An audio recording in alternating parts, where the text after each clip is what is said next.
Түүний минь хуудсан дээр бэлсэн шороо тогтсон байлаа. Гарчигийн сөхөө зархад өгсөн нэр нь нөлөө гайхангүй. Өрөөний болон сандал дээр туулан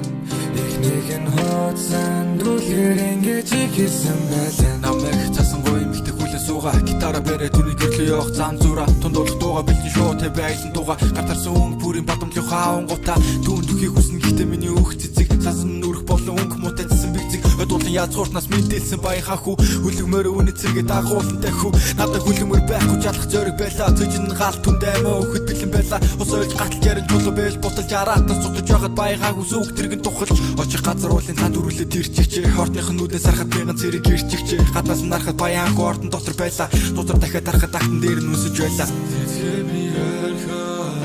гитара хөглөөд түн дуулах дуугаа уямлуулан уулан дээр дуулаа түн дүрсэн болов тэр сонсох болов